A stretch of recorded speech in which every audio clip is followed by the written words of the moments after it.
네, 그러면은 오늘은 이제 저번 시간에 이어서 이제 아웃 오브 오더 프로세서 아키텍처에 대해서 뭐 배워보도록 하겠는데요. 오늘 이제 수업 들어가기 전에 어, 이제 이제 중간고사 이 과목에 대해서 이제 중간고사를 이제 보려고 하는데요. 중간고사는 뭐 아직까지는 이제 코로나가 좀 심하기도 하고, 음, 뭐 어쨌든 뭐 지금 그 위드 코로나라고 해가지고 뭐 많이 이제 물론 제약이라든지 이런 거는 뭐 풀리고는 있긴 하지만 그래도 좀 이제 5월 정도 지나가면 이제 좀 괜찮지 않을까 그런 예상을 뭐 저는 하고 있고요. 뭐 그렇기 때문에 이제 중간고사를 이제 보는데 이제 중간고사는 좀 이제 비대면 시험으로 이제 보려고 합니다. 사실 이 과목은 이제 제가 1년 전에 이제 열었었는데 뭐 그때도 이제 비대면으로 이제 시험을 봤고요. 그 비대면으로 이제 시험을 보는 거는 음, 그 이제 뭐 락다운 브라우저라고 이렇게 다른 뭐 인터넷 연결이 안 되게 하는 그런 브라우저를 통해서 뭐 이런 통신 같은 거를 이제 다 봤고요. 그리고 이제 그 시험은 이제 블랙보드를 통해서 이렇게 이제 시험 문제를 이제 보여주고 그리고 이제 그 시험 문제 이제 답을 다는 형태로 이렇게 진행을 할 겁니다. 어, 그래서 지금 계획으로는 이제 중간고사는 5월 3일, 그 5월 3일 이제 화요일인데 그 수업 시간 중에 이제 보려고 하고 있고요. 뭐 말씀드렸듯이 그 락다운 브라우저를 이용한 그런 비대면 시험으로 이제 계획을 하고 있습니다. 중간고사 내용은 뭐 저희가 이제 전반부는 이런 컴퓨터 구조에 관한 내용을 이제 주로 다룰 거기 때문에 컴퓨터 구조에 대한 내용이 이제 나올 거고요. 그다음에 이제 시큐어 아키텍처에 대한 거는 이제 기말에 이제 좀 이렇게 내려고 하고 있습니다. 네, 뭐 괜찮으신가요? 중간고사에 대한 거는 제가 또 이제 블랙보드에 이제 공지를 하도록 하겠습니다. 네. 그리고 뭐 아시겠지만은 지금 제가 여기 네, 잠시만요.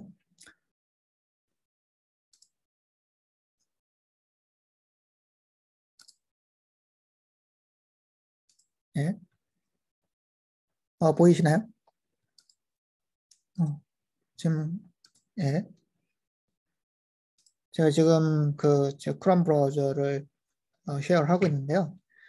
뭐, 뭐 아시겠지만은 제가 그 실라부스에도 썼듯이 이런 뭐 렉처 슬라이드는 제가 이제 블랙보드에 이제 올리고 있긴 한데 렉처 슬라이드라든지 그다음에 지금 렉처 비디오도 이제 줌이 이렇게 잘 알아서 녹화를 해주기 때문에 그 녹화된 비디오를 이제 이렇게 올리고 있습니다. 뭐 이거 다 이제 유튜브에 올라와 있고요. 클릭하시면 이제 유튜브 링크로 이제 가기 때문에 이렇게 보시면 될 것 같고요. 뭐 지난 것이라든지 아니면은 혹시 뭐 다른 일 때문에 어, 수업에 이제 못 들어오시면은 다시 이제 이렇게 유튜브를 통해서 보실 수 있겠습니다. 네.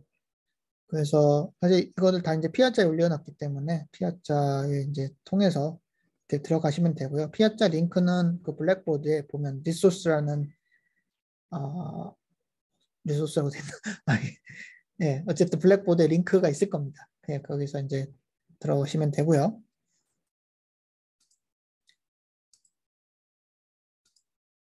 네, 다시 돌아와서 어, 그러면은 오늘은 이제 아웃 오브 오더 프로세서 구조에 대해서 이제 이야기를 해드리도록 하겠습니다. 뭐 말씀드렸듯이 지금 거의 이제 프로세서 구조에 대해서 이제 배우고 있는데요. 지금 우리가 쓰고 있는 거의 모든 프로세서는 거의 이제 아웃 오브 오더 구조를 이제 쓰고 있습니다.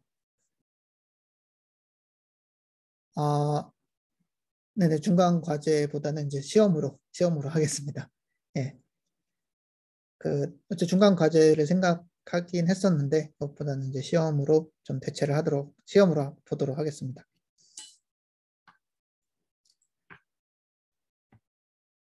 예, 그래서 그 거의 모든 프로세서가 지금 아웃 오브 보드 구조를 이제 가지고 있고요. 그 아웃 오브 보드 프로세서 구조는 저희가 이제 그 전 시간에 이제 배웠던 것처럼 파이프라인 구조가 아니라 파이프라인 구조의 이제 가장 큰 특징은 우리가 이제 컨베이어 벨트처럼 처음에 들어온 인스트럭션 그 순서대로 그 인스트럭션이 뭐 인스트럭션 배치 스테이지, 아이디 스테이지, 그 다음에 엑스큐션 이런 식으로 각각의 스테이지를 다 거쳐서 수행이 되는 것이 이제 파이프라인 아키텍처 보통 파이프라인 프로세서라고 이제 부르긴 하는데 뭐 사실 엄밀히 말하면은 뭐 아웃 오브 보드 프로세스도 파이프라인을 가진 거는 마찬가지고요. 그렇기 때문에 뭐 진짜 엄밀히 말한다면 우리는 그런 전 시간에 배운 이제 파이프라인 프로세서는 그 스태틱 파이프라인드라고 이렇게 얘기를 합니다. 스태틱 파이프라인 프로세서 혹은 statically scheduled pipeline processor 뭐 이렇게 이제 이야기를 하는데 결국에 그 이런 구조의 이제 특징은 뭐 말씀드렸듯이 컨베이어 벨트처럼 처음에 이제 인스트럭션 들어오면은 그 인스트럭션 순서대로 이렇게 실행이 되는 그런 특징을 가지고 있었습니다.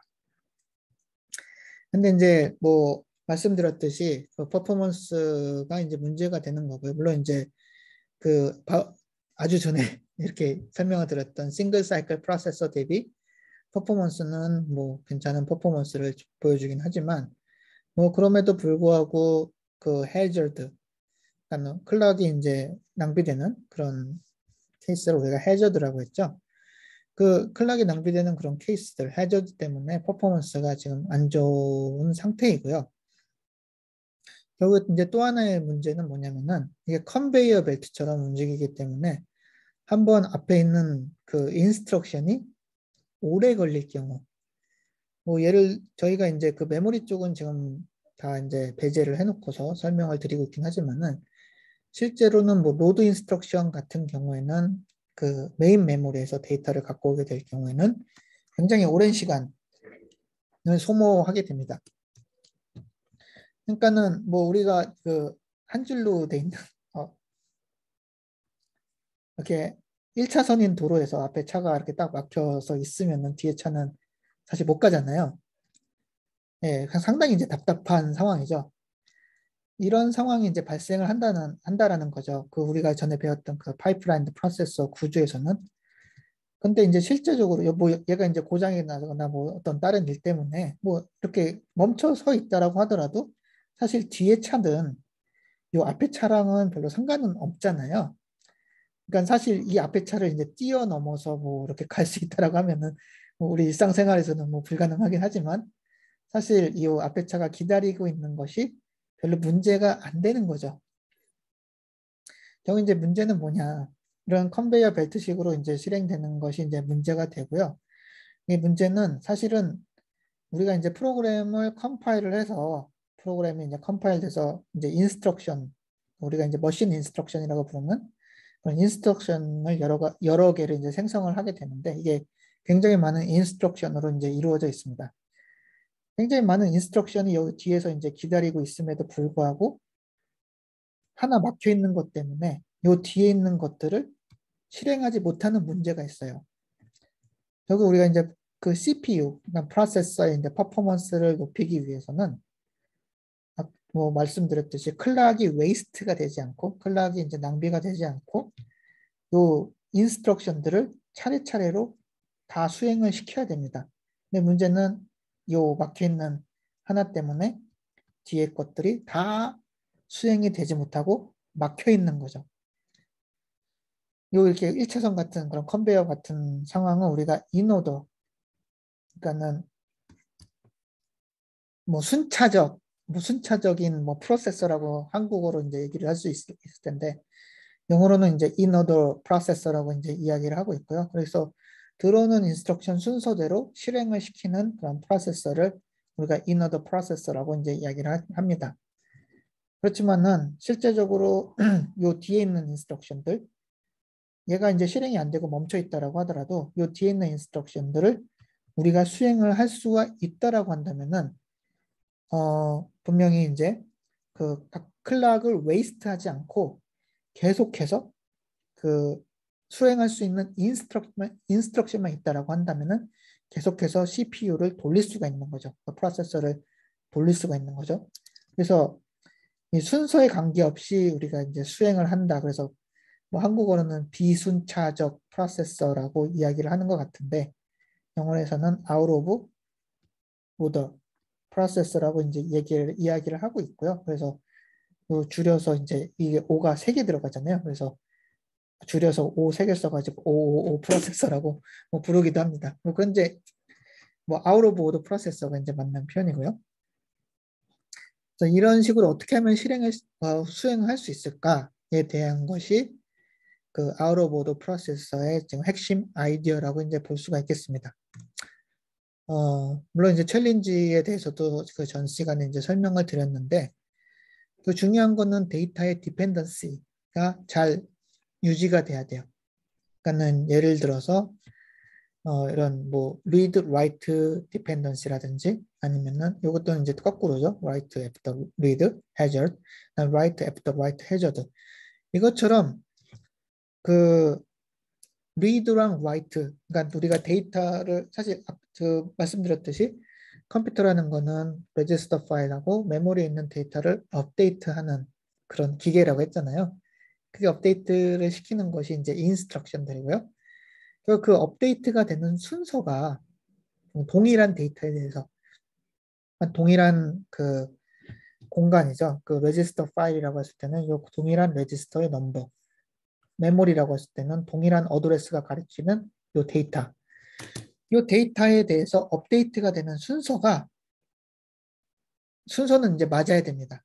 그러니까 순서가 맞아야 된다는 거는 뭐 예를 들어서 우리가 A equal 1, A equal 2, A equal 3 라고 이제 C 프로그램 뭐 자바든 뭐든 C든 이렇게 이제 선언을 했을 때 이 이 선언이 이제 수행된 다음에는 A는 3을 가지고 있어야 되는 거죠, 사실.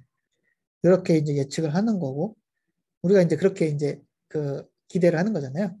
근데 만약 뜬금없이 A가 1이 들어가 있다라고 하면 얘는 프로세서가 제대로 된 결과를 만들어내지 못하는 거죠.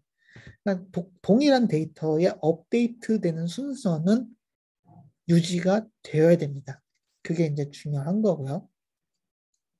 또 하나는 그 데이터를 이제 다시 읽어내거나 아니면 그 다시 읽어내는 어떤 인스트럭션이 있을 때 요 write와 read의 순서도 동일하게 유지가 돼야 됩니다. 이게 중요한 거예요. 컴퓨터에서는 이게 굉장히 이제 중요한데 결국에는 이것처럼 우리가 out of order 프로세서 그러니까 앞에 이게 멈춰 있더라도 뒤에 거를 수행시킬 수 있다. 그렇지만은 데이터가 가지고 있는 디펜던시는 잘 유지를 시켜줘야 된다가 핵심적인 아이디어입니다.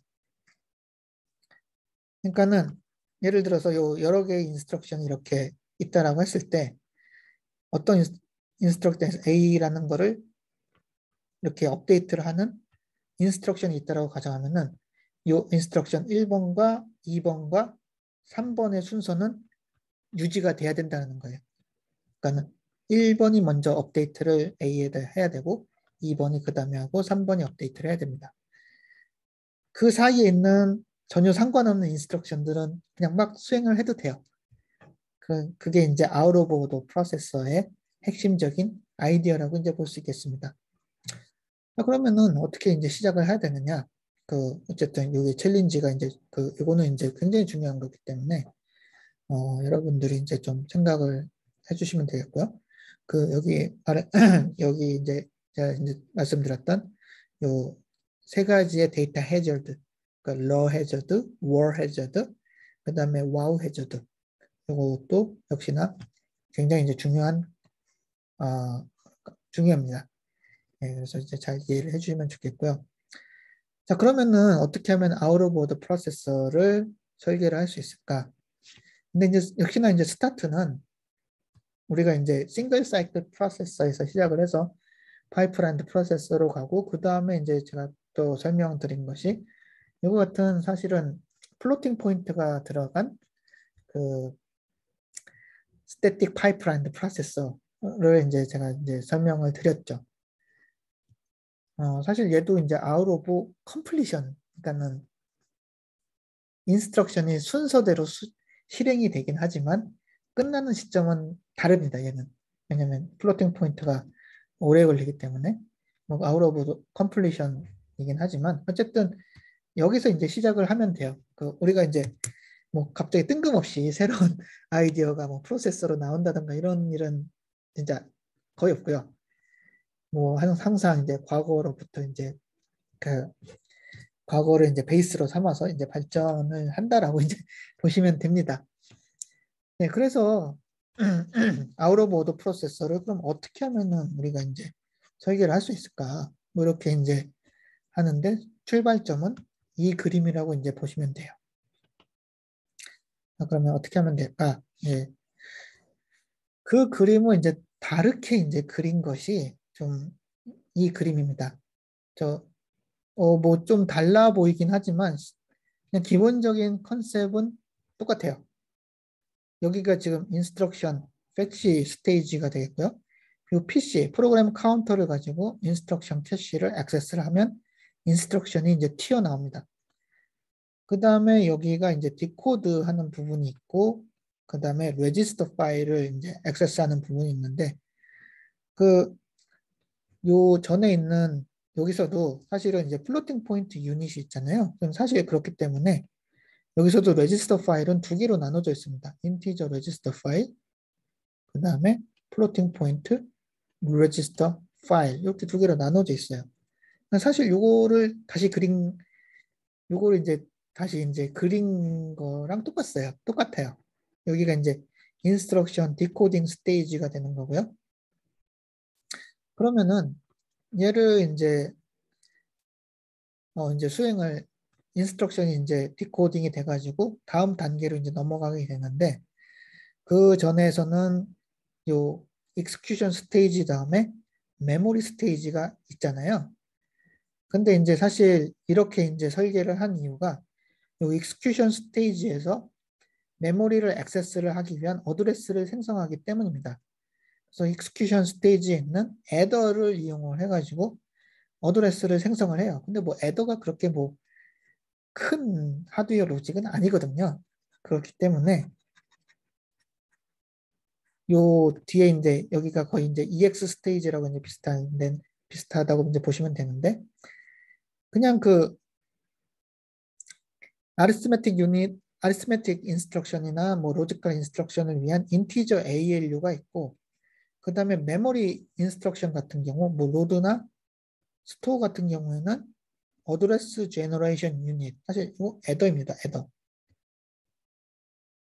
그러니까 어드레스를 만들어 주는 거예요. 그냥 그것을 만들어서 이제 따로 수행을 하게 하는 거죠. 그리고 이제 예를 들어서 이런 add x1, x2, x3가 같은 이런 그 인티저 인스트럭션이 있다. 인티저 아리트메틱 인스트럭션이 있다. 사실은 이런 인스트럭션 같은 경우에는 메모리를 사실 갈 필요가 없잖아요. 메모리 스테이지. 그냥 ALU 가서 ALU만 가면 이제 다 끝나니까는. 그래서 add instruction 이런 arithmetic instruction 같은 경우에는 ALU에 나온 결과가 integer register 파일로 write back 되는 패스를 만들어 준 겁니다. 그 다음에 이제 아까 말씀드렸듯이 load store instruction 같은 경우에는 어드레스가 한번 생성이 된 다음에 메모리를 액세스를 해요. 이게 이제 메모리 스테이지가 되는 거죠. 실제적으로는 뭐 메모리를 바로 액세스를 하는 건 아니고 캐시를 액세스를 하게 됩니다. 그래서 여기서 데이터 캐시라고 제가 넣어놨죠. 그 다음에 이제 플로팅 포인트 인스트럭션 같은 경우에는 여기 플로팅 포인트 인스트럭션 수행을 위한 역시 이제 플로팅 포인트 유닛이 있고요. 그 플로팅 포인트 ALU가 있고 그 리절트가 라이트 백 되는 그런 구조를 가지고 있습니다. 네, 그래서 뭐 이거를 보시면은 사실은 앞에 설명드린 요 구조랑 사실 똑같아요. 뭐 차이가 있다라고 하면은 EXME가 있는 것이 아니라 어드레스 제너레이션 유닛 다음에 ME가 그 메모리 스테이지가 있는 거죠. 그러면 라이트 백은 이렇게 플로팅 포인트랑 그 다음에 인티저 ALU 여기서 라이트백 되는 거로 또 나눠져 있고 그 다음에 또 메모리에서도 뭐 라이트백이 될 수 있으니까요. 로드 인스트럭션 같은 경우는 그 메모리에서 오는 것도 인티저 레지스터 파일과 플로팅 포인트 레지스터 파일 이거는 뭐 로드가 이제 인티저 데이터를 가지고 올 수도 있고 그 다음에 FLD처럼 그 플로팅 포인트 데이터를 또 가지고 올 수가 있기 때문에 얘는 플로팅 포인트 레지스터 파일과 인티저 레지스터 파일로 들어갈 수 있는 구조를 가집니다. 그래서 이런 식으로 이제 설계 뭐 약간 이제 좀 더 디테일하게 또 프로세서를 좀 그려놨지만은 뭐 그냥 기본적으로 봤을 때는 지금까지 우리가 배운 프로세서 구조입니다. 근데 약간 이제 뭐 모습을 다르게 한 거죠. 예. 그 다음에 뭐 이렇게 이제 수행이 되는 것도 이제 뭐별 다른 거는 없죠. 그리고 그런데 이제 또 이제 중요한 거는 우리가 이제 보시면 아시겠지만은 인스트럭션은 세 군데로 이제 수행이 될 수가 있어요. 세 군데라는 거는 뭐 여기 보면은 아리스메틱, 인티저 아리스메틱이나 뭐 인티저 인스트럭션을 수행하기 위한 인티저 ALU가 있고요. 그 다음에 이제 메모리 인스트럭션을 수행하기 위한 이 메모리 쪽 그 유닛이 있고요. 그 다음에 플로팅 포인트 인스트럭션을 수행하기 위한 FPALU, 플로팅 포인트 ALU가 있습니다. 사실 뭐 엄밀하게 말해서 지금 워커가 3명이 있는 거예요. 그러니까는 일할 수 있는 유닛이 3개가 있는 거죠. 근데 인스트럭션은 한 클락에 뭐 하나씩밖에 지금 들어오진 않습니다. 뭐 사실 그러니까는 일하는 사람은 3명인데 좀 더 이제 더 느리게 뭐 인스트럭션이 더 들어온다라고 할 수도 있겠죠. 뭐 그리고 이제 다른 문제는 뭐냐면은 얘가 항상 일을 하진 않아요. 그러니까는 뭐 예를 들어서 어떤 작업들은 굉장히 이제 오래 걸릴 수가 있습니다. 물론 이제 인티저 ALU 같은 경우에는 거의 한 클락 안에 다 끝나서 얘 같은 경우에는 간단하니까 한 클락 안에 다 끝나서 뭐 빠르게 돌릴 수 있긴 하겠지만은 플로팅 포인트 유닛 같은 경우에는 이제 플로팅 포인트 데이터가 또 인티저 타입보다 복잡하기도 하고 하드웨어 자체도 또 복잡하기 때문에 얘는 이제 오래 걸립니다. 결국에는 인스트럭션이 이렇게 들어오는 숫자 그 속도 인스트럭션이 이제 쌓이는 속도 그 다음에 그 여기서 이제 그 프로세싱 유닛들이 또 동작하는 속도 이런 것이 다 차이가 나게 돼 있어요. 제가 이걸 설명드리는 이유는 뭐냐면은 여기 이제 샌더가 있고 여기 이제 리시버가 있을 때 난 이게 뭔가 일을 던져주는 사람이 있고 여기에 일을 받아서 일을 하는 사람이 있다라고 이제 가정을 했을 때 이렇게 이제 던져줄 때 사실은 일을 던져주는 사람하고 일을 받아서 하는 사람하고 이 속도가 차이가 날 수가 있잖아요. 물론 이제 거의 동일해야지만이 우리가 이제 굉장히 이피션트하게 뭔가 이제 시스템을 이제 만들 수가 있을 텐데 뭐 여기서 이제 일을 받아서 하는 사람들은 어떤 거는 이제 빨리 끝날 수도 있고 어떤 거는 느리게 끝날 수도 있어요. 그러니까 이거는 뭐 인스트럭션에 따라 다르기 때문에 뭐 예측을 할 수가 없습니다. 그렇지만은 뭐 평균적으로는 이 사람이 이제 일을 던져주는 사람과 여기서 일을 받아서 하는 그 속도는 거의 비슷하다라고 하지만 여기서 일을 처리하는 속도는 뭐 들쭉날쭉하다. 뭐 어떤 건 빠르고 어떨 땐 느리고 이렇게 할 수 있습니다. 이거 어떻게 해결해야 되나요? 이거를 이제 왜 말씀드리냐면은 이게 이제 그 시스템 설계할 때 이제 중요해서 그렇습니다. 얘가 처리하는 속도가 들쭉날쭉해요. 어떨 땐 빠르고 어떨 땐 느려요. 이렇게. 근데 그렇다면은 일을 던져주는 사람은 빨리 처리가 되면은 뭐 다음 태스크, 다음 일을 빨리 던져줄 수가 있겠죠. 대신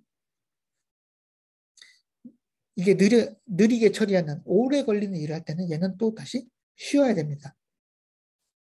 어떤 거는 굉장히 빨리 처리를 하지만 뭐 얘는 이제 동일한 속도로 이제 일을 던져준다고 했을 때 어떤 거는 굉장히 빨리 처리하니까는 얘를 던져주는 속도보다 빨리 처리하고 어떤 거는 너무 느리니까는 이게 던져주는 속도보다 너무 느리고 이러면은 사실은 얘는 효율적인 시스템이 될 수가 없죠.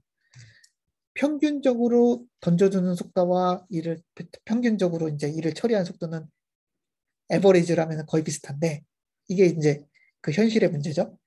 에버리지는 비슷하지만 여기서 처리하는 속도는 들쭉날쭉해요. 그렇기 때문에 실제적으로는 얘는 inefficient, 그러니까는 효율적이지 않은 시스템이 되게 됩니다. 어떨 때는 빨리 처리해서 얘는 일이 없이 기다려야 되고요.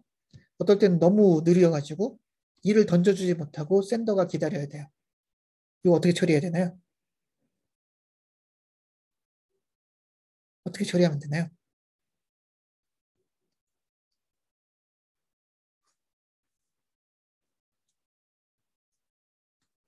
평균은 비슷해요.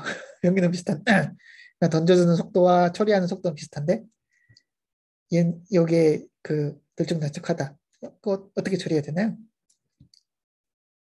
여기 창고 하나 만들어 놓으면 되죠. 네, 그래서 스토리지 해서 혹은 Q라고 보통 말을 하죠. Q라고 이제 말을 하게 되는데 얘가 이제 계속 평균 요 속도는 비슷하니까 얘가 던져주는 거랑 얘가 일하는 거랑 평균 속도는 비슷하니까 뭐 이거는 할 수 있는데 이게 들쭉날쭉하게 될 경우에는 Q에다가 일을 쌓아 놓으면 됩니다. 요거는 굉장히 지금 뭐랄까 그 시스템 설계할 때 이거 그 중요한 거고요. 그래서 사실은 이런 뭐 네트워크라든지 아니면 뭐 시스템 같은 거에서 큐잉 띠어리라고 이런 굉장히 이제 중요한 그런 뭐 띠어리고 뭐 이거를 뭐 수학적으로 이제 푸는 게 이제 큐잉 띠어리가 이제 되긴 하겠는데요. 그럼 이제 중요한 거는 여기 요 샌더랑 리시버 사이에 Q라는 게 있어야 돼요. Q라는 거는 들어오는 순서대로 일을 저장시켜 놓는 거예요. 그러니까 저장 장치이긴 하죠. 그러니까는 얘가 이제 얘가 이제 너무 느리게 될 경우에는 Q에 일이 쌓이게 되겠죠. 그러다가 얘가 빨리 돌 경우에는 Q에서 여기 이제 빠져나가게 되는 경우. 물론 이제 에버리지가 이제 비슷할 경우에는 이게 이제 Q가 이제 넘치지 않고 계속해서 일이 뭐 쌓였다가 줄어들었다가 쌓였다가 줄어들었다가 왔다 갔다 이제 할 겁니다. 그러니까는 시스템을 이제 효율적으로 만들기 위해서는 그 요 샌더랑 리시버 사이에 리시버 요 일을 하는 요 유닛이 왔다 갔다 한다 했을 경우에는 요 앞에다가 Q를 집어넣어서 그 보내주는 일을 차곡차곡 이제 쌓아서 그 순서대로 이제 보내주는 그런 역할을 하는 것이 필요합니다. 이거를 왜 설명드리냐면은 지금 우리가 이제 스태티컬하게 파이프라인을 이제 설계를 할 경우에는 항상 여기 이제 사실 우리가 파이프라인 구조를 이제 봤을 때도 이 익스큐션 유닛이 일을 하는 애예요. 이 익스큐션 유닛이 이제 처리를 하는 애고, 뭐 메모리 같은 경우는 로드나 이제 스토어 유닛 같은 경우에는, 그러니까 로드 스토어 인스트럭션 같은 경우에는 뭐 익스큐션 유닛과 이제 메모리가 일을 하는 사람 워커가 될 텐데, 우리가 이제 스태틱 파이프라인 아키텍처에서는 이 던져주는 거, ID 스테이지가 되겠죠. 인스트럭션 패치랑 얘랑 얘 사이에 아무런 여기 없어요. 큐가 없어요. 그러니까는 뭔가 이제 아까 말씀드렸듯이 지금 그 스태틱 파이프라인 아키텍처에서는 굉장히 이제 아이디어란 케이스. 그러니까는 뭐 일이 처리되는 속도가 거의 일정하다. 이걸 이제 뭐 그렇게 이제 어쏨하고 그렇게 이제 가정하고 그렇게 이제 설명을 드리긴 했지만 실제적으로 얘네들이 이제 처리하는 속도는 이렇게 왔다 갔다 합니다. 그거는 상황에 따라 이제 다를 수가 있고요. 특히나 이제 메모리 같은 경우에는 그 전에는 뭐한 클락 정도 걸린다라고 이렇게 설명을 드렸지만 실제적으로 한 클락은 아니고요. 그 데이터를 이제 가지고 오는 데 있어서 오래 걸릴 수도 있고 빨리 걸릴 수도 있고 뭐 그렇습니다.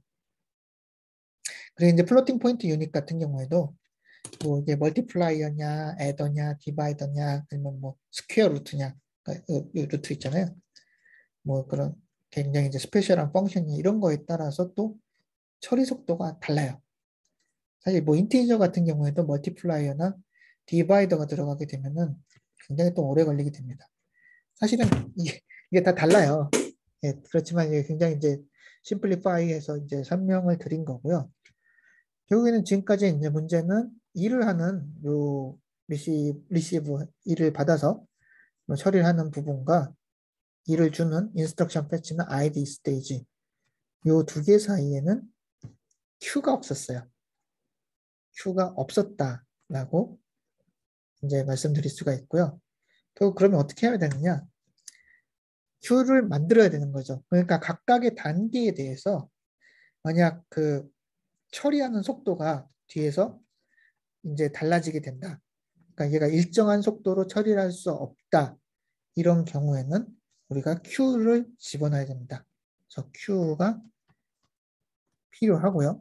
그럼 어느 부분에 이제 집어넣어야 될까? 이렇게 이제 우리가 이제 생각을 할 수가 있는데 결국에는 인스트럭션을 패치를 해서 집어넣는 디코더에 들어가기 전에 뭐 인스트럭션을 이제 집어넣는 요 Q가 하나 이제 들어가게 되고요. 그 다음에 이제 각각의 이게 얘네들이 다 일을 하는 애라 그랬죠. 각각의 그 execution 유닛 앞에 또다시 어떤 그 인스트럭션을 집어넣을 수 있는 그런 큐들이 필요합니다. 예, 그래서 사실은 실제적으로 이제 컴퓨터 하드웨어를 보면은 인스트럭션하고 디코더 사이에 그 인스트럭션을 집어넣는 이제 큐가 하나 들어가 있고요. 이거를 우리가 인스트럭션 패치 큐, 여기가 이제 인스트럭션 패치 단계잖아요. 그리고 보통 Q는 Q 이거 쓰거든요. 그래서 I, F, Q가 이제 들어가게 되고요. 그 다음에 이제 요 디코드가 된 인스트럭션을 일하는 그 execution 유닛 쪽으로 보내주는 거를 우리가 issue라고 합니다. 그래서 얘네들은 issue Q예요. issue Q라고 불리고요. 그리고 issue Q는 각각의 그 execution 유닛마다 따로 가지고 있습니다. 뭐 얘가 언제 끝날지 모르기 때문에 또 요 메모리 같은 경우에도 아까 말씀드렸듯이 그 수행하는 속도가 다르다고 했잖아요. 서비스를 해주는 속도가 이제 다르기 때문에 메모리 쪽으로 들어가는 것에도 사실은 큐가 있어요. 근데 메모리 같은 경우에는 그 메모리를 액세스하는 명령어가 두 가지 종류가 있기 때문에 로드 큐가 있고요. 그 다음에 스토어 큐가 존재를 합니다. 사실 얘는 이제 LD를 쓰지 않고 LQ, 로드 큐라고 이제 쓰고 얘는 SQ, 스토어 큐라고 이제 쓰게 됩니다. 그래서 사실은 각각의 요 execution 유닛마다 요 큐가 또 좀 큐가 들어가게 되고 그 다음에 instruction fetch 큐가 instruction과 instruction decoding 사이에 이렇게 들어가게 됩니다. 자, 그러면 이제 장점은 무엇이냐? 결국에는 요 instruction은 우리가 많이 볼 수가 있어요. 지금 여기 보면 instruction fetch가 얘는 이제 정속도로 fetch는 동일한 속도로 어차피 이제 프로그램 카운터만 바꿔주면 되니까 카운터라는 거니까 1, 2, 3, 4 이렇게 막 증가하는 거잖아요. 똑같은 순서로. 이 프로그램 카운터가 이제 굉장히 이제 그러니까 거의 이제 일정한 속도로 인스트럭션을 이제 패치를 하게 되는데 그 패치가 된 인스트럭션은 이 인스트럭션 패치 큐에 이제 쌓이게 됩니다.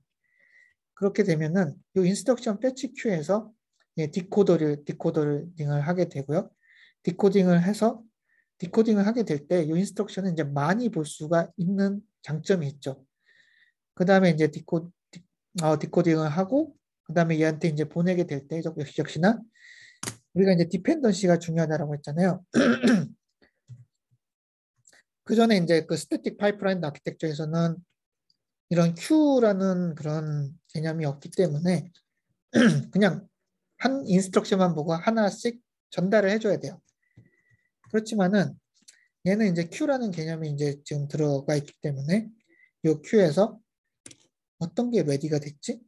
를 판단을 할 수가 있습니다. 그러니까 예를 들어서 이게 Q에 이제 인스트럭션이 이제 쌓여 있잖아요. 아까 예를 들었을 때 뭐 얘는 A를 0으로 하고 얘는 A는 1으로 하고 얘는 A는 2로 하는 인스트럭션이 있다. 얘네들은 우리가 이제 순서는 요거 맞춰줘야 된다고 했죠. 그렇지만 이제 상관없는 인스트럭션이 이렇게 있을 때 만약 얘가 레디가 됐다. 얘는 아직 뭔가 하고 있는데 얘가 레디가 됐다 하면은 얘를 이쪽으로 보내줄 수가 있는 것입니다. 그러니까 그러니까 점프, 그러니까 아까 그 여기 좁은 길에서 차가 막고 있을 때 우리 점프해서 가면 좋지 않겠느냐 얘기했었잖아요. 그거를 가능하게 해주는 거예요. 그러니까 다 모니터링을 하고 있는 거죠. 어떤 거가 레디가 됐을까? 레디가 된 인스트럭션을 빨리 요 이슈를 해야 되겠다. 그러니까는 요 execution 유닛으로 보내야 되겠다. 이것이 이제 기본적인 out of order processor의 아이디어입니다. 그러니까 이제 다시 이제 말씀을 드리면은 그, 그 뭐 이렇게 생각하시면 돼요. 여기 역시나 좁은 길이 있고 여기 차들이 이제 이게 막 쌓이겠죠. 얘는 레디가 안 됐어요. 그래서 레디가 안 돼 기다리고 있지만 얘 체크하는 거예요. 너는 앞으로 갈 수 있나? 실행시킬 수 있나? 체크를 이제 하는 거죠. 그래서 얘는 뭐 얘랑 별로 관계가 없네. 그러니까는 디펜던시가 없네. 얘는 실행을 해도 되겠다면은 그냥 보내버리는 겁니다. 굉장히 효율적이라는 것을 아시겠죠? 예. 얘가 지금 그 막고 있어도 앞으로 가서 실행을 시킬 수가 있기 때문에 이게 지금 아우터보드 프로세서의 아이디어고요. 그렇기 때문에 지금 우리가 쓰는 컴퓨터 뭐 굉장히 지금 빠르잖아요. 잘 돌잖아요.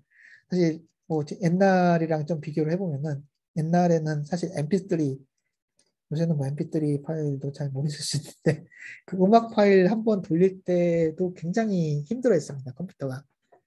물론 이제 MP3라든지 이런 거 돌리는 데는 뭐 이런 아웃 오브 오더 프로세서보다는 또 다른 인스트럭션이나 뭐 CMD 구조 이게 많이 뭐 역할을 하긴 했지만 뭐 그럼에도 불구하고 컴퓨터가 굉장히 이제 파워풀해졌어요. 이거는 지금 말씀드린 것처럼 아웃 오브 오더 프로세서 구조를 이제 선택을 하고 그 다음에 관련이 없는 인스트럭션 레디가 됐을 경우 무조건 실행을 한다라는 구조로 컴퓨터의 프로세서 구조가 바뀌었기 때문이에요. 이게 굉장히 혁명적인 뭐랄까 굉장히 이제 좋은 구조라고 이제 볼 수가 있고요. 특히나 이제 그 현재 쓰이는 모든 그 CPU가 이 구조를 이제 가지고 있습니다. 이거를 제가 계속 이야기를 하는 이유는 뭐냐면은 요것 때문에 지금 그 스펙터라든지 이런 거에서 문제가 되긴 합니다. 그는 이게 버릴 수가 없는 게 이런 구조를 버리면은 컴퓨터가 굉장히 느려져요. 예, 그런 문제가 있고요. 그거를 이제 다시 이렇게 생긴 걸 이렇게 돌려서 만든 거가 이 그림입니다. 그래서 사실은 그 아우터보드 프로세서를 이제 설명하는 그런 구조를 우리가 이제 토마술로 알고리즘이라고 이제 이야기를 하고 있고요. 네, 토마술로는 아마 사람 이름일 겁니다. 네, 이런 식으로 이제 처리하는 그뭐 알고리즘을 만들었다라고 이제 생각을 하시면 돼요. 아우터보드 토마술로 알고리즘을 적용을 해서 이런 아우터보드 프로세서 구조를 만들었다라고 이제 생각을 하면 됩니다. 그럼 요 토마슬로 알고리즘은 어떤 식으로 이제 이루어져 있느냐? 그 아웃 오브 오더 프로세서의 기본적인 그런 베이스가 되는 토마슬로 알고리즘은 어떻게 이루어져 있느냐? 뭐 좀 아까는 그 베이스 요 이렇게 어떻게 이제 발전했느냐를 이제 설명을 드린 거고요. 뭐 이제 좀 말씀을 드리면은 요 토마슬로 알고리즘은 요 프론트엔드랑 이제 백엔드 부분으로 이제 나누어져 있습니다. 프론트엔드를 우리가 이제 좀 다르게 말을 하면은 얘는 일을 주는 사람이에요. 그러니까는 센더죠. 그러니까는 아까 그 이제 센더랑 리시버가 있다라고 했을 때 일을 던져주는 그런 부분을 우리가 이제 프론트엔드라고 이제 부르고요. 실제로 일을 하는 부분, 뭐 리시버가 될 텐데 그는 이제 백엔드라고 이제 우리가 부르게 됩니다. 여기 프론트엔드의 역할은 레디가 된 그런 태스크들을 던져주는 역할을 해요. 그리고 이제 백엔드, 프론트엔드 역할은 그냥 그 일을 던져주는 역할을 합니다.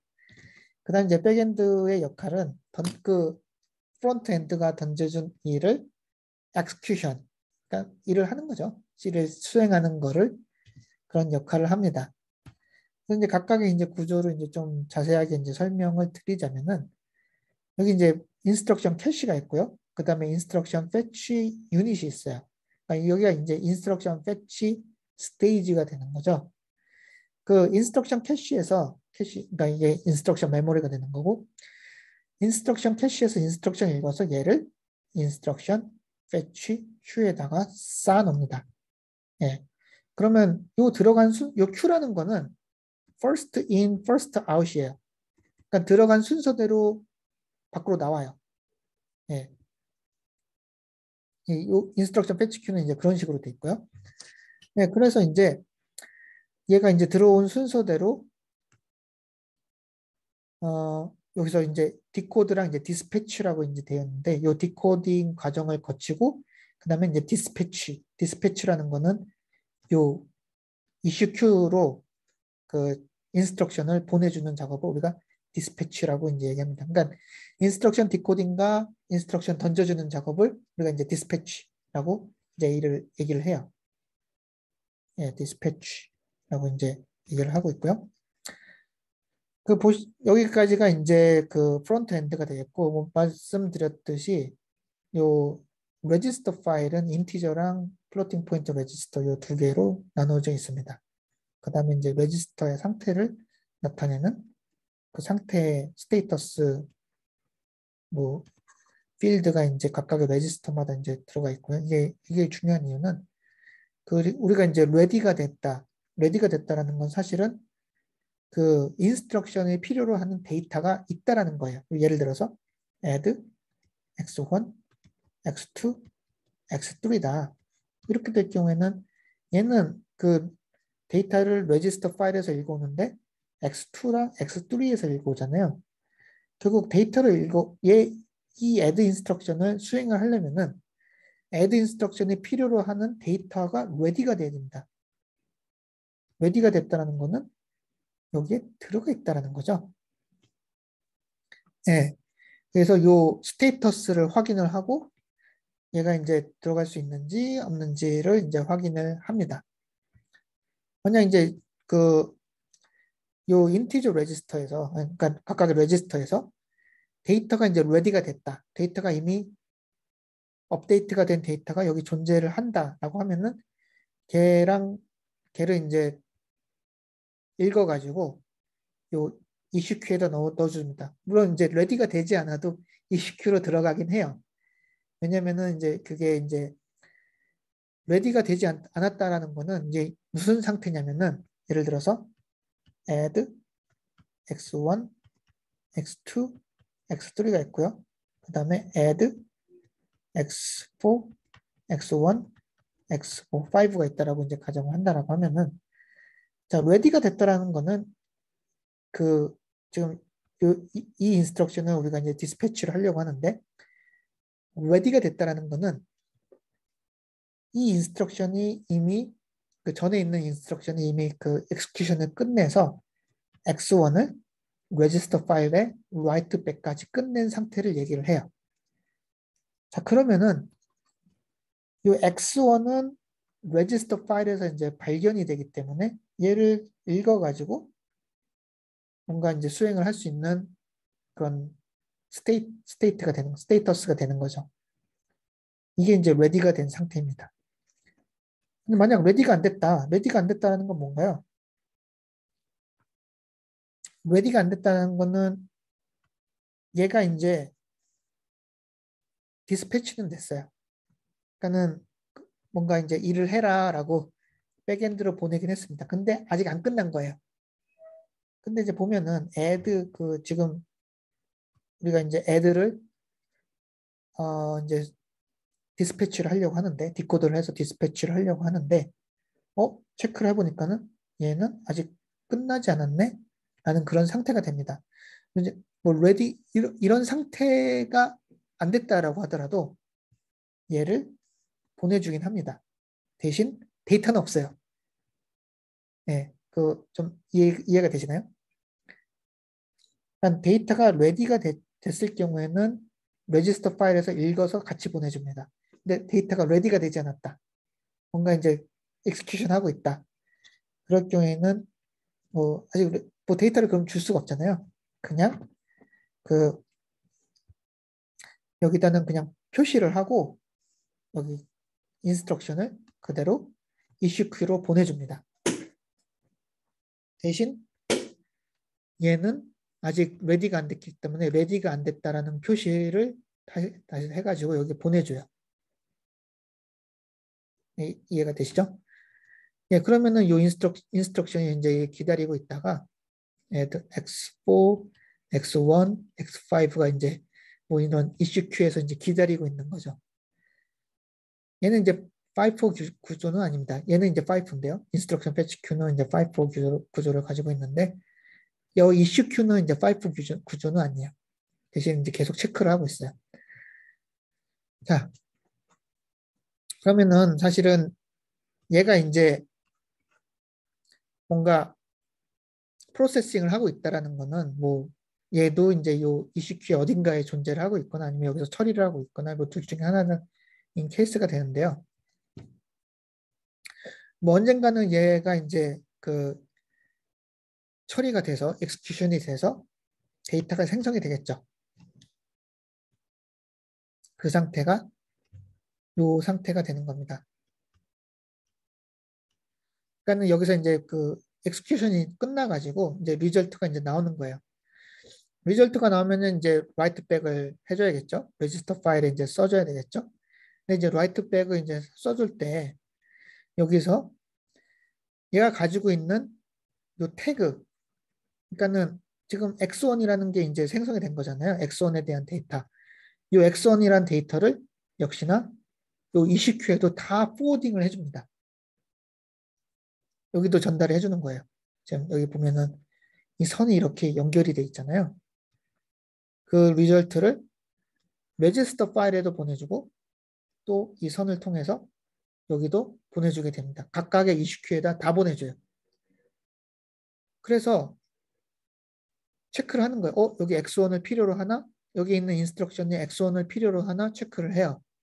만약 X1을 필요로 했다면은 그거를 여기다 적어주면 되는 거죠. 그래서 얘는 X1을 기다리고 있다가 X1이 이제 적어줬네? 끝났네? 라는 걸 이제 알게 되면은 얘가 수행될 그런 상태가 되는 거고, 그럼 이 인스트럭션이 엑스큐션 유닛으로 보내져 가지고 수행이 되는 겁니다. 예, 이런 구조로 돌아가는 것이 이제 토마슬로 알고리즘이에요. 예, 뭐 좀 복잡하긴 하지만 굉장히 이제 효율적인 구조라고 생각하실 수 있습니다. 토마슬로 알고리즘의 이제 가장 기본적인 특징은 뭐냐? 이게 데이터가 준비가 됐든 준비가 되지 않았든 ECQ로 넣어주는 거고요. 디스패치로 해가지고. 그 다음에 ECQ에 있는 인스트럭션이 뭐 데이터가 이제 레디가 다 뭐 ECQ에 있는 인스트럭션이 필요한 데이터가 레디가 되면은 거기서 읽어서 실행을 해주는 겁니다. 그러니까 어떤 거는 빨리 준비가 될 수 있고 어떤 인스트럭션은 늦게 준비가 될 수는 있죠. 뭐 그러니까는 예를 들어서 여기 뭐 add x1이 있고 그 다음에 뭐 sub x5가 있다. 순서로는 뭐 add가 먼저 오고 sub가 그 다음에 오긴 하지만 지금 보시면 만약 add는 계속 그 필요한 데이터를 기다리고 있는데 sub가 먼저 준비가 됐다 하면은 뭐 순서는 상관없이 서브를 먼저 실행을 해줄 수가 있죠. 이런 토마슬로 알고리즘에서는. 네, 그러니까는 이게 굉장히 이제 효율적인 구조를 가지고 있다라는 거를 뭐 뭐 아실 것이라고 생각합니다. 예, 예. 그러니까는 그 길에서 고장난 차가 있어도 뛰어넘을 수 있다라는 거죠. 뒤에는 뭐 그냥 레디가 된 상태니까 그런 구조로 프로세서를 설계를 한 겁니다. 예, 이게 이제 그 토마슬로 알고리즘으로 설계를 한 아웃 오브 오더 프로세서의 기본 구조가 되겠고요. 예, 이게 이제 결국 뭐랄까 최초로 아웃 오브 오더 프로세서를 이제 임플레멘테이션 그런 제안한 그런 구조라고 이제 보시면 되겠습니다. 그다음에 말씀드렸듯이 그 메모리 인스트럭션 같은 경우는 로드 큐랑 스토어 큐가 따로 있어요. 그래서 그 우리가 이제 데이터 디펜던시를 구별할 때 레지스터 파일도 중요하지만 메모리도 다 중요하다라고 했잖아요. 근데 사실은 컴퓨터에서 가장 느린 부분이 메모리입니다. 요런 뭐 인스트럭션 ALU나 플로팅 포인트 유닛보다 훨씬 느려요. 메모리 자체가 느리기 때문에. 예를 들어서 듀램에서 데이터를 가지고 온다. 이거는 한 사이클이 아니라 거의 뭐 몇백 사이클 혹은 몇천 사이클도 걸릴 수가 있어요.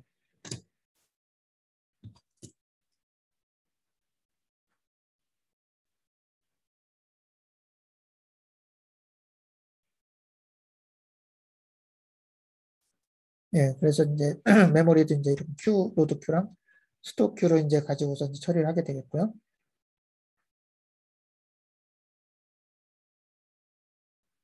아, 한 분이 이제 질문하셨는데 수행할 명령어가 없다. 처리한 결과는 이게 다 체크를 한다라고 했잖아요. 근데 여기 이제 뭐 필요로 하는 명령어가 없다라고 하면은 ECQ로 보내진 않습니다. 그러니까는 ECQ로 이제 지금 데이터를 보내는 거는 뭔가 이제 필요한 이 생성된 데이터를 필요로 하는 명령어가 있는지 없는지 체크를 하려고 보내는 거예요. 근데 이제 그런 명령어가 ECQ 안에 없다라고 하면은 사실 걔를 저장할 필요는 없죠.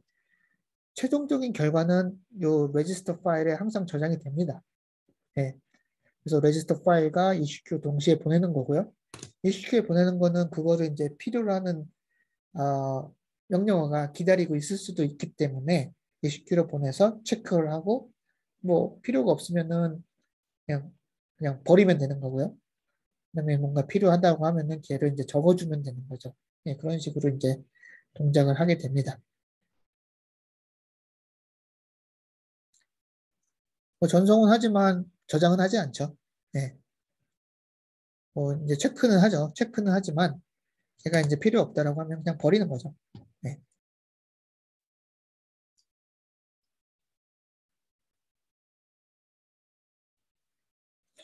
예, 질문이 없으면 다음 넘어가도록 하겠습니다. 예. 그래서 이게 이제 뭐 보시면은 굉장히 이제 효율적인 구조를 가지고 있다라는 거를 이제 알 수가 있겠고요. 그래서 이제 요 다음부터는 이제 각각의 이제 그 구, 요 부분들, 자세한 부분들을 이제 설명하는 부분인데, 뭐, 지금 제 생각으로는 여기서 이제 다 설명을 드렸기 때문에, 이 부분들은, 이거는 이제 더 자세하게 이제 설명하는 부분이고요. 그래서 이제 설명을 좀 드렸으니까는 뒤에 부분은 이제 좀 스킵을 하도록 하겠습니다. 프론트 엔드 부분도 이제 설명을 드렸고요. 그 다음에 이제 백엔드 부분에 대해서도 이제 좀 설명을 드렸습니다. 어, 예. 한국어로 이제 설명을 드렸기 때문에 뭐 이것보다는 좀 더 잘 이해가 되지 않을까 그렇게 생각을 하고 있습니다. 예. 하나 이제 좀 고려를 해야 될 부분이 이제 메모리에 대한 데이터 해저드인데요. 이 메모리에 대한 데이터 해저드. 어, 사실은 메모리에 대한 데이터 해저드는 우리가 좀 처리하기가 좀 곤란할 때가 많이 있습니다. 이게 왜냐하면은 사실 요 데이터 해저드가 이제 굉장히 중요한데요. 아까 앞에서 설명드렸듯이 이게 챌린징 하다라고 했잖아요. 근데 이제 결국에는 이제 여러분들이 이제 좀 생각을 하셔야 될 것이 인스트럭션이라는 것이 우리가 이제 데이터를 업데이트를 하는 건데 어떤 데이터를 업데이트하느냐? 결국 이제 레지스터 파일과 메모리에 있는 데이터를 업데이트를 한다라고 했었죠. 그렇기 때문에 이제 데이터 해저드, 그러니까 데이터 디펜던스에 의한 데이터 해저드는 사실은 레지스터 파일과 메모리에 동시에 중요하게 됩니다. 그러니까 데이터가 업데이트되는 순서를 우리가 잘 유지를 시켜줘야 돼요. 근데 이제 레지스터 파일은 뭐 상대적으로 쉬워요. 왜냐면은 레지스터 파일은 이제 굉장히 이제 작고요. 뭐 레지스터 파일에서 이제 문제가 되는 부분은 뭐 예를 들어서 레지스터 파일은 레지스터 넘버로 이제 구별을 하기 때문에 뭐 킥해야 뭐 32개, 0부터 31 거의 이 정도 수준의 레지스터 넘버를 가지게 됩니다. 그러니까 우리가 그냥 체크를 하려면은 이 레지스터 넘버로 이제 체크를 하면 돼요. 그리고 레지스터 넘버는 사실은 인스트럭션에 다 들어가 있습니다.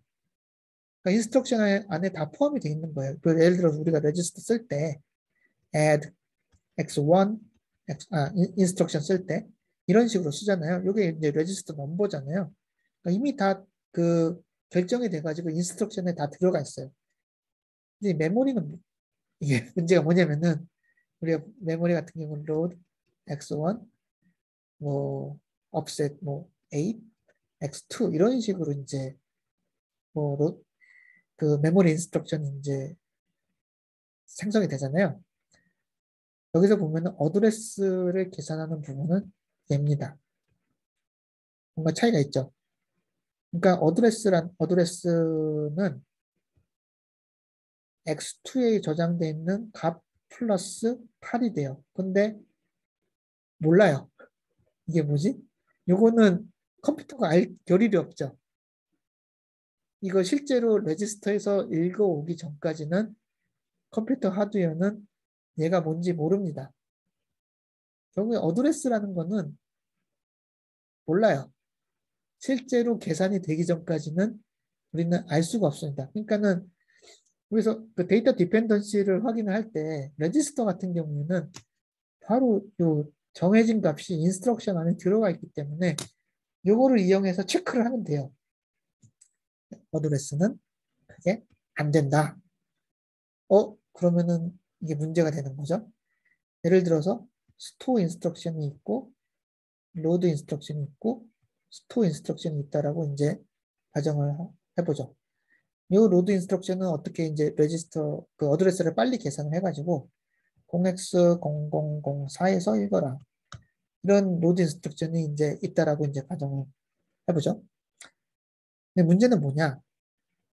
로드 인스트럭션 앞에 있는 스토어 인스트럭션이 어드레스가 아직 결정이 안 된 거예요. 이건 좀 지워야겠네. 뭐 어떻게 해야 되나요?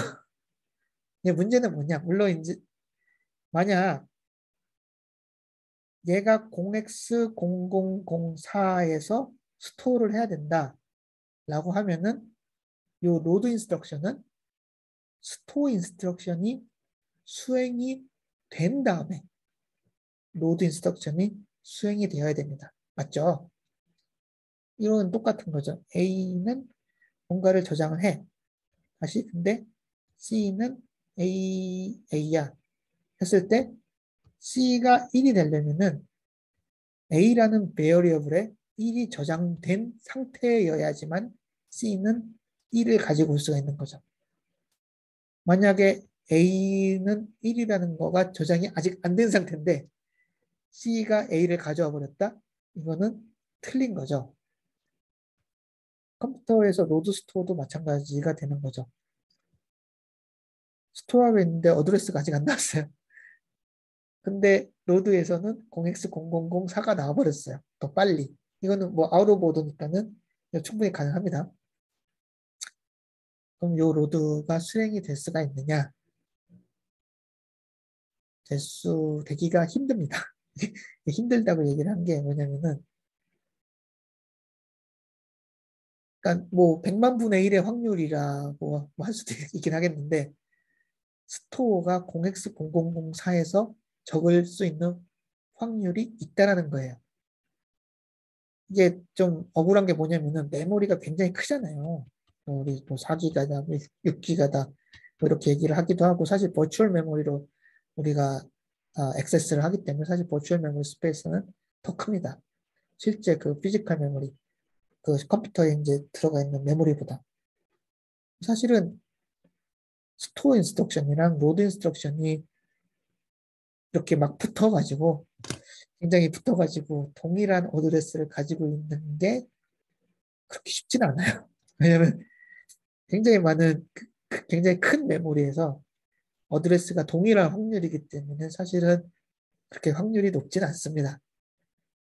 그럼에도 불구하고 컴퓨터는 정확해야 되기 때문에 스토어 인스트럭션의 어드레스가 결정되지 않으면은 로드 인스트럭션이 수행이 될 수가 없어요. 이게 중요한 겁니다. 그러니까 중요한 게 뭐냐면은 인스트럭션 같은 경우에는 그러니까 레지스터 파일 같은 경우에는 인스트럭션이 이미 다 들어가 있고요. 그래서 인스트럭션을 많이 읽어서 큐에다 집어넣고 있으면은 뭐 인디펜던트 인스트럭션 그러니까는 뭔가 이제 그 앞에 지금 수행되고 있는 인스트럭션과 별로 관련이 없는 인스트럭션을 찾는 게 쉬워요. 빨리 찾을 수 있어요. 메모리가 근데 이제 로드나 스토어 인스트럭션 같은 경우는 어드레스가 계산이 돼야 되기 때문에 어드레스는 그 레지스터 파일에서도 읽어야 되는 거고 만약 얘가 계산이 안 됐다 하면 뒤에 있는 로드는 하염없이 기다려야 됩니다. 스토어가 계산이 될 때까지 이것도 역시나 쉽진 않죠. 그러니까는 퍼포먼스 그러니까 이 케이스죠. 뭔가 지금 좁은 길에서 막고 있는 스토어가 지금 막고 있는 거죠. 근데 얘는 앞으로 가고 싶은데 못 가는 거예요. 왜냐면 알 수 없기 때문에 어드레스가 지금 결정이 안 됐어요. 그래서 못 가는 겁니다. 이게 또 억울한 게 거의 동일한 어드레스가 나올 확률이 거의 없다라고 했잖아요. 굉장히 넓은 그 어드레스 스페이스에서 동일하게 나올 경우는 또 이제 없긴 한데 그래도 만에 하나 100만 분의 1의 확률로 나올 수도 있기 때문에 수행이 안 됩니다. 그래서 이거는 어떻게 하느냐? 또 스토어 같은 경우에는 문제가 뭐냐면은 지금 x2 뭐 offset x1 이런 식으로 되어 있다고 했을 때 데이터를 읽어오는 부분이 있고 데이터를 가지고서 어드레스를 계산하는 부분이 있어요. 근데 얘는 둘 다 레디가 돼야지만이 이 스토어 인스트럭션은 실행을 할 수가 있습니다. 결국에는 이제 아까 말씀드렸듯이 스토어 인스트럭션이 수행이 되기 전까지는 로드는 몰라요. 할 수가 없는데 스토어 인스트럭션이 또 나쁜 게 뭐냐면은 레지스터 데이터가 2개가 필요해요. 그러니까 사실은 얘가 더 빨리 나올 수 있는데 얘는 늦게 나올 수가 있는 거죠. 그럼 스토어 인스트럭션은 수행이 안 됩니다. 로드 인스트럭션은 스토어 인스트럭션만 기다리고 있는데 수행이 안 되니까는 계속 기다리고 있는 거예요. 이런 케이스도 이제 발생할 수 있기 때문에 아웃 오브 오더 프로세서, 그러니까 토마스 룰러 알고리즘에서는 스토어 인스트럭션을 2개로 나눠버립니다. 그러니까 스토어 인스트럭션에서 어드레스가 가능한 부분은 그 어드레스를 계산하는 부분을 스토어 A 어드레스라고 이제 하고 있고요. 스토어 인스트럭션에서 데이터를 이제 실제로 이제 수행하는 부분을 스토어 D라고 해가지고 2개로 나눠버립니다. 이거 장점이 뭐냐면은 스토어 A에서 어드레스가 이제 딱 결정이 돼가지고 얘가 딱 이제 나왔다 하면은 바로 로드 인스트럭션을 수행할 수가 있는 거예요. 얘를 기다리지 않고. 왜냐면 얘는 이제 어드레스가 이제 결정이 돼가지고 이제 왜냐면 거의 다른 어드레스가 나오거든요. 똑같은 어드레스는 거의 안 나옵니다. 말씀드렸죠. 이 어드레스 스페이스가 굉장히 크기 때문에 기다리긴 하지만 0x004는 거의 안 나올 거예요. 그러니까는 0x00, 뭐 10, 뭐 이런 식이 나오겠죠. 얘 나오면은 얘는 수행을 할 수가 있어요. 네, 그래서 스토어 인스트럭션은 2개로 나눠 놓습니다. 네, 그러니까 이것도 굉장히 아이디어 좋죠. 그러니까는 불확실한 거가 있을 때 불확실한 거가 이제 해결되기 전에는 우리가 뒤에 거를 이제 실행을 할 수 없지만 뭐 적어도 이제 그 불확실한 거가 2개가 있다라고 할 때 한 개라도 이제 일찍 나오게 되면은 빨리 뒤에 거를 해결하는 그런 뭐 아이디어라고 이제 보면 되겠습니다. 예. 그래서 사실 이게 굉장히 이제 좀 복잡한데요. 예, 이런 식으로 이제 해결을 했다. 뭐 그렇게 생각하시면 되겠고요. 자, 그런데 이제 문제는 뭐냐? 브랜치 인스트럭션일 때 문제가 됩니다.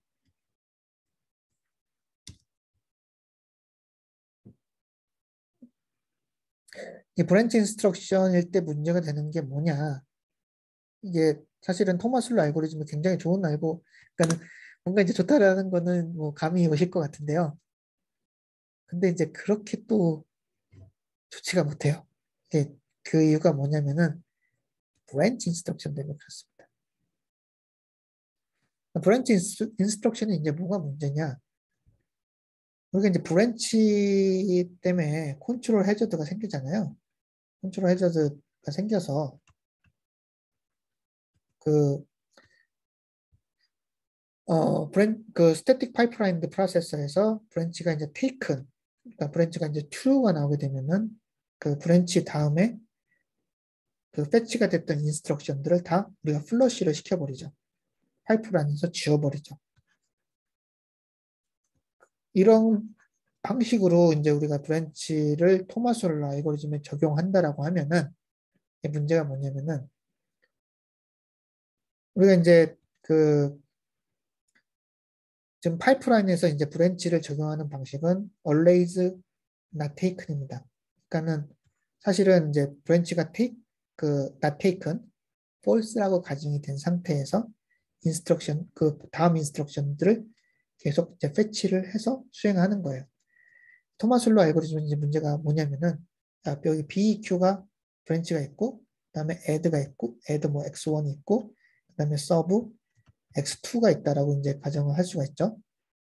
브랜치를 만났고 우리가 이제 어쨌든 우리가 이제 not taken이라고 이제 가정을 한 상태에서 그 다음 인스트럭션이 수행이 될 수가 있습니다. 토마스 홀러 알고리즘은 아웃 오브 오더 프로세서잖아요. 지금 우리가 이제 설명드렸던 그 스태틱 파이프라인 프로세서는 BQ가 있고 여기 add가 그 전 스테이지 있고 그 다음에 서브가 있는 스테이지예요. 그 다음에 write back은 가장 마지막에 이제 수행이 됩니다. 그러니까 사실은 BQ가 이제 결정이 되면은 add는 자동적으로 이제 taken이면은 얘가 이제 사라지게 되는데 add에서 이제 결정된 그런 데이터 add의 그 뭐를 예를 들어서 add x1이다.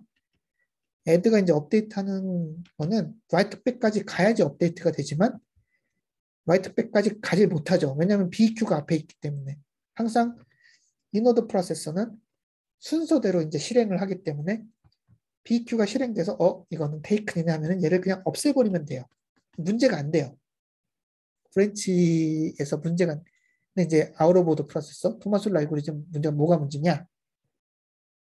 브랜치가 수행이 되면은 얘가 먼저 실행이 될 수가 있습니다. 그러니까 BQ 브랜치 인스트럭션은 아직 기다리고 있어요. 아직 뭐 X1, X2 그러니까 X1하고 X2를 이렇게 하면 되네. X3랑 X4를 기다리고 뭐 비교를 해라. 이퀄리티를 체크를 해라. 근데 얘가 아직 레디가 안 됐어요. 그럼 계속 기다리고 있겠죠. 근데 이거는 이제 아웃 오브 오더 프로세서이기 때문에 나는 얘랑 상관이 없네. 그렇지만은 어쨌든 얘는 어떻게 될지 모르지만 나는 수행이 될 수가 있는 거죠. 아웃 오브 익스큐션이니까 아웃 오브 오더 익스큐션 수행을 해서 결과가 나와서 하는데 X1에다가 저장을 해야 되겠다. 저장을 시켜버려요. 아까 그 여기서 이게 끝나면은 바로 여기 실어준다라고 했잖아요. 실어줘서 레지스터 파일에 저장을 시킵니다. 끝나면 문제가 뭔가요? 그래서 저장을 실행을 해서 저장까지 했는데 BQ가 X3가 해봤더니 X3가 X4네. 얘가 true가 된 거죠. taken을 해야 되는데 그러면 이제 딴 데로 이제 점프를 하겠죠. 근데 이제 문제는 add instruction, 이 뒤에 있는 add instruction이 이미 register 파일을 업데이트를 해버린 상태예요. 문제는 register 파일이 업데이트도 됐다. 근데 falsely. 그러니까는 얘는 이 add instruction은 실행이 되면 안 되는데 out of order execution이기 때문에 실행을 시켜버린 거고 뭐 여기서는 바로 그 execution이 끝나면은 바로 저장이 되기 때문에 얘는 레지스터 파일을 업데이트를 해버렸죠. 이게 문제가 되는 겁니다. 근데 브랜치는 테이큰이 돼버렸어요. 해보니까. 그래서 이제 토마슬로 알고리즘의 문제는 뭐냐? 브랜치가 있다. 그러니까는 BQ 같은 게 있다 하면은 여기서 딱 멈춰야 돼요.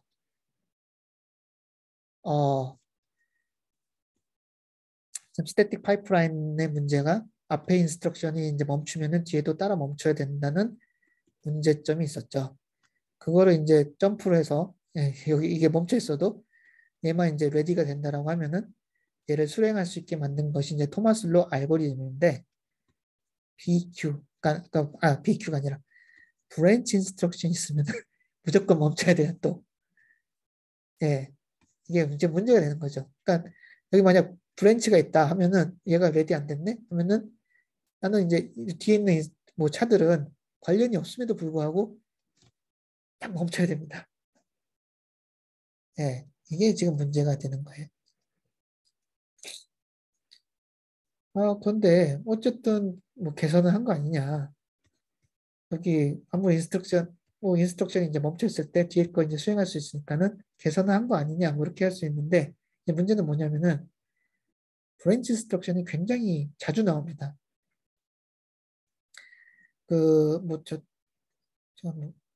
설명을 드린지 모르겠는데 브랜치 인스트럭션은 거의 4개에서 5개 인스트럭션마다 한 개씩 나와요. 이거는 이제 그냥 뭐 학술 논문에서 이제 조사를 해본 건데 브랜치 인스트럭션이 그냥 노멀한 그런 어플리케이션 돌렸을 때 나오는 그 빈도가 그 4개, 5개 인스트럭션마다 한 번씩 나옵니다. 이게 문제는 뭐냐? 토마솔로 알고리즘에서 브랜치 인스트럭션 있으면은 멈춰야 된다고 했죠. 무조건 멈춰야 돼요. 걔가 리졸브 될 때까지. 그 브랜치 인스트럭션의 결과가 나올 때까지. 근데 이게 4개에서 5개 인스트럭션마다 하나 있어요. 뭐 그 말인 즉슨 4개에서 5개 인스트럭션마다 멈춰야 된다는 거죠. 그리고 굉장히 이제 복잡한 아웃 오브 오더 프로세서 만들었는데 브랜치 인스트럭션 때문에 그렇게 원하는 그 효과를 내기가 힘들다는 거예요. 이게 이제 지금 문제가 됩니다. 지금 이 부분이 이제 문제가 되는 거고요. 그 다음에 하나는 이게 좀 중요한 그 우리가 이제 보통 프로세서 할 때 그렇게 뭐랄까 저 굉장히 이제 중요하게는 생각을 하지 않는 경우가 많이 있는데 exception을 precisely, precise exception을 제공하지 못합니다. 이게 뭐냐면은 예를 들어서 우리가 이제 그 a equal 0, b equal c divided by a 만약 이런 뭐랄까 스테이트먼트를 실행시켰다 하면은 사실 이거 에러죠. 근데 에러긴 한데 이게 이 에러를 프로세서가 디텍션을 해야 되는 거죠. 이거 디바이드 바이 제로잖아요. 이 에러가 이제 뭐냐면은 뭔가 이제 그냥 노멀한 케이스 아니, 인스트럭션이 이제 수행되다가 노멀한 케이스로 가는 게 아니라 뭔가 우리가 예측 못했던 그런 exceptional한 케이스, exceptional한 에러 이런 게 이제 발생을 하는 거예요. 뭐 여기서는 제가 이제 디바이드 바이 제로를 예를 들었지만은 사실 뭐 이런 것뿐만 아니라 뭐 인터럽트 아니면은 뭐 트랩 이런 것처럼 아니면 뭐 페이지 폴트 사실 뭐 이런 익셉셔널한 케이스는 뭐 컴퓨터에서는 뭐 자주 발생합니다. 그렇지만 뭐 액셉션이라고 이제 불리는 이유는 그냥 노멀한 인스트럭션보다는 굉장히 레어하게 굉장히 이제 희박하게 이제 발생을 하기 때문에 익셉션이라고 불리긴 하지만은 실질적으로는 많이 이제 이용이 되고 있습니다. 근데 이런 익셉션들을 이제 처리를 할 때 익셉션은 사실 항상 인스트럭션의 그 순서대로 리포트를 해줘야 돼요. 이거 굉장히 중요합니다. 그러니까는 이건 하드웨어가 익셉션을 이제 디텍션을 하고 익셉션이 이제 발생을 하면은 그런 익셉션을 디텍션을 해가지고 리포트를 해주거나 아니면 익셉션 핸들러를 호출하거나 뭐 이런 식으로 이제 동작을 해야 되는데 결국에 그 exception은 인스트럭션의 순서대로 디텍션이 되고 인스트럭션의 순서대로 리포트를 해줘야 돼요. 그거를 이제 우리가 precise exception이라고 얘기를 하는데요. 이게 이것처럼 그 exception은 사실은 그 우리가 이제 그 인스트럭션을 수행하다가 발생을 할 수도 있습니다. 뭐 divide by zero도 그렇고 뭐 언더플로우, 오버플로우 뭐 그런 것도 이제 발생할 수도 있고요. 그다음에 뭐 여러 가지 이제 뭐 뭐랄까 undefined instruction이라든지 이런 것도 이제 그 다 리포트 해줘야 됩니다. 근데 out of order execution이니까 out of order 프로세서이기 때문에 execution 되는 순서가 뭐 뒤죽박죽이죠. 순서대로 안 하죠.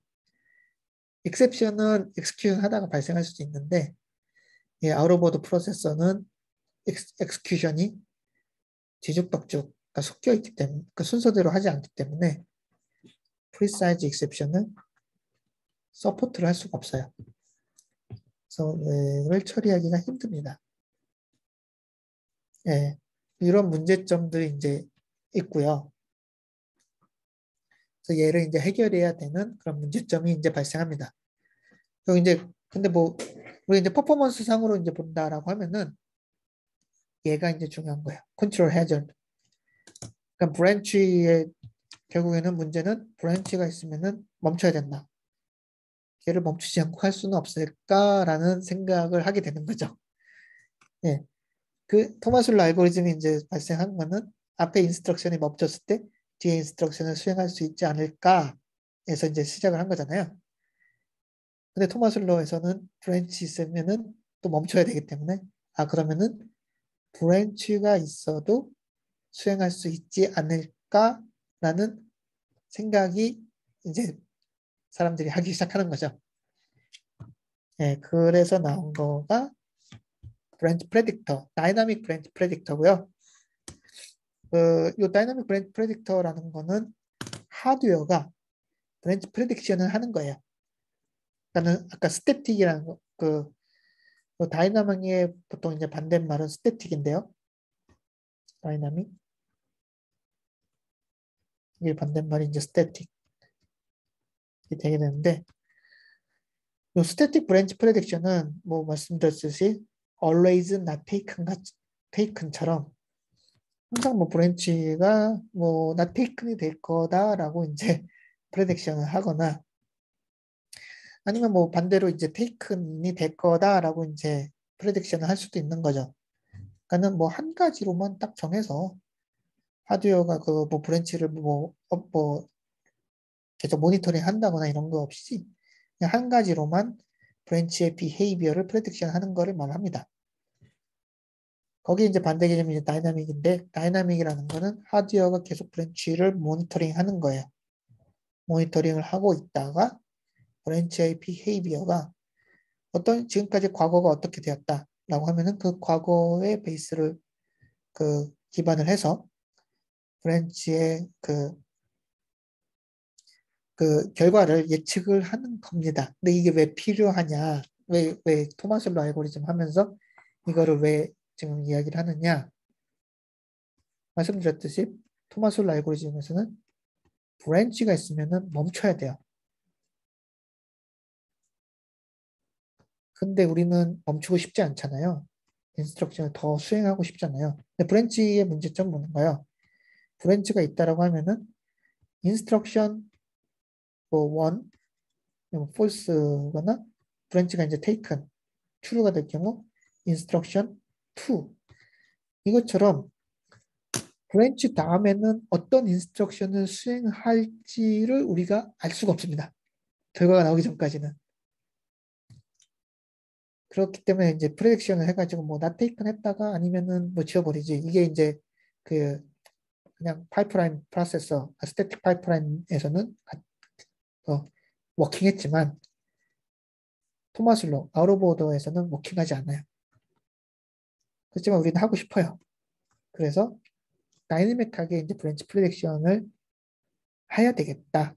그러면 높은 확률로 우리가 그 다음에 이제 올 인스트럭션을 찾을 수 있겠지라는 그런 생각이 있고요. 그 다음에 이제 이 다이나믹 브랜치 프레딕션하고 또 맞물려서 돌아가는 것이 스페큘레이티브 엑스큐션입니다. 네, 요거 보시면 알겠지만 스펙터랑 거의 비슷하죠. 이름이 스펙. 예, 스펙터는 사실 단어긴 한데요. 거의 유령 비슷한 단어, 유령이라고 해도 유령일 겁니다 아마. 유령 스펙터라는 유령이 있을 거고요. 예, 스페큘레이티브 익스큐션을 하는 겁니다. 그 일단 이 브랜치 프레딕션의 그러니까 스페큘레이티브 익스큐션을 이제 좀 설명을 드리면 뭐냐면은 요 스페큘레이티 보통 이제 단어가 이제 스페큘레이트에서 나온 건데요. 스페큘레이트를 뭐 영어 사전 찾아보시면 아마 투기라고 나올 겁니다. 투기. 뭐 투기라는 게 뭐라 그럴까? 우리가 돈 벌려고 하는 거잖아요. 뭐 주식 투기 뭐 아니면 부동산 투기 뭐 이렇게 얘기를 하는데 결국에는 이게 사실 투기라는 거는 뭔가 이제 우리가 이득을 얻으려고 굉장히 큰 이득을 얻으려고 우리가 미래는 알 수 없지만 어떤 알 수 없는 미래에 뭐 투자를 하는 거죠. 투자이긴 한데 뭔가 이제 과하게 투자하는 거를 우리가 투기라고 얘기를 하죠. 네, 스페큘레이트라는 단어를 찾아보면 아마 투기하다가 나올 겁니다. 근데 이제 그 뭐 컴퓨터에서 뭐 과하게 뭐 투자를 할까 예, 그런 건 없을 것 같은데 그래서 보통 이제 한국어 책을 읽어 보시면은 이게 뭐 투기적 실행 이런 식으로 번역을 해놓은 데가 있긴 해요. 예, 그렇게 번역된 것도 못 봤고요. 근데 좀 이상하잖아요. 투기적 실행. 예, 투기적 실행이보다는 우리가 그냥 예측적 실행 이렇게 이제 좀 생각을 하는 게 좀 더 이제 맞는 표현이라고 이제 생각이 들고요. 그러니까 왜냐하면 이제 제가 이제 브랜치 프레딕션을 얘기를 하긴 하지만 브랜치 프레딕션하고 이제 맞물려서 돌아가는 것이 스페큘레이티브 익스큐션입니다. 예, 투기적 실행. 그러니까는 뭔가 이게 그 영어 단어의 약간 그런 어감상 우리가 이제 프레딕션이 이제 예측을 하는 거잖아요. 그것보다 약간 좀 더 세게 그렇게 이제 세게 이제 표현을 한다라고 해서 이제 스페큘레이트라는 단어를 썼다라고 이제 생각을 하고 있고요.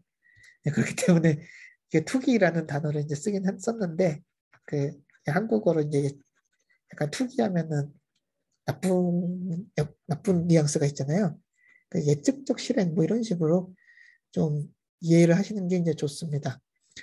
그러니까 스페큘레이티브 엑스큐션이라는 거는 뭐냐 이제 뭐 말 그대로 이게 브랜치처럼 BQ가 있을 때 이게 true일 경우 이쪽으로 가고 false일 경우엔 뭐 이쪽으로 가요. 근데 얘는 아직 몰라요. 결과는 안 나왔지만 우리가 프레딕션된 그런 예측을 기반으로 해가지고 여기를 와장창 실행을 시켜버리는 겁니다. 그 예측이 틀리면 어떻게 되나요? 다시 캔슬 시키고 다 지워버리고 여기로 가야 되는 거죠. 예.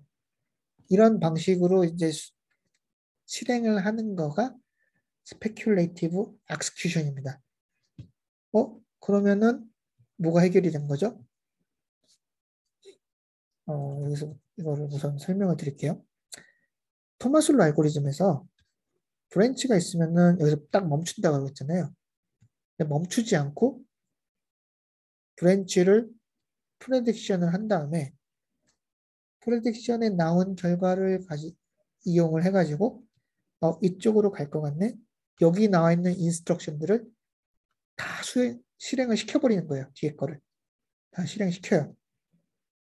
아웃 오브 오더 프로세서인데 그게 가능한가요? 그리고 이제 그 이거를 해결하기 위한 컴포넌트가 추가가 됩니다. 어쨌든 다 실행을 시켜버려요. 근데 만약 우리가 이제 예측한 거가 맞았다. 그러면 얘는 굉장히 해피한 케이스죠. 해피, 굉장히 해피한 케이스이기 때문에 그대로 남겨둡니다. 예측한 게 틀렸다? 다시 얘를 다 취소시키고 이쪽으로 가야 되는 거죠. 이게 스페큘레이티브 익스큐션의 기본적인 아이디어입니다. 그러니까 프레딕션을 하고 프레딕션이 된 대로 실행을 시켜버리는 거예요. 아웃 오브 오더로. 그러니까 좋은 게 뭔가요? BQ, 그러니까 브랜치 인스트럭션이 있다라고 하더라도 우리가 실행을 할 수 있는 인스트럭션의 개수가 더 많아진다는 거죠. 브랜치 인스트럭션을 뛰어넘어 가지고 뒤에 있는 인스트럭션을 수행을 할 수가 있다라는 거예요. 뭐에 따라서? 프레딕션 한 결과에 따라서. 근데 이거는 이제 프레딕션이기 때문에 100% 맞진 않습니다. 그럼 굉장히 높은 확률로 맞아야지 이제 해피하고, 뭐 좋은 점은 굉장히 높은 확률로 맞아요. 맞아 떨어져요. 이제 어쨌든 연구를 많이 했기 때문에. 근데 이제 결국에는 이제 틀릴 수도 있지만은 그거 틀릴 수 있다라는 거를 좀 있지만은 그래도 프레딕션 결과에 따라서 다 실행을 시켜버리는 거예요. 그게 이제 스페큘레이티브 execution이 이제 되겠고요. 이제 사실은 요새 이제 모든 프로세서, 그러니까 우리가 쓰는 거의 모든 프로세서가 스페큘레이티브 execution을 지원합니다. 그러니까는 사실은 토마슬로 알고리즘, 그러니까 아웃 오브 오더 프로세싱 플러스 스페큘레이티브 익스큐션까지 가야지만이 우리가 원하는 성능을 얻을 수가 있어요. 예, 그거를 예, 예, 생각을 하시고, 그래서 그 스페큘레이티브 익스큐션은 이제 다음 시간에 설명을 드리도록 하겠습니다. 예, 그리고 아시다 보시면 스페큘레이티브 여기서 스펙터가 나옵니다. 네, 그러면은 오늘은 여기서 마치도록 하고요. 뭐 따로 질문 있으신가요?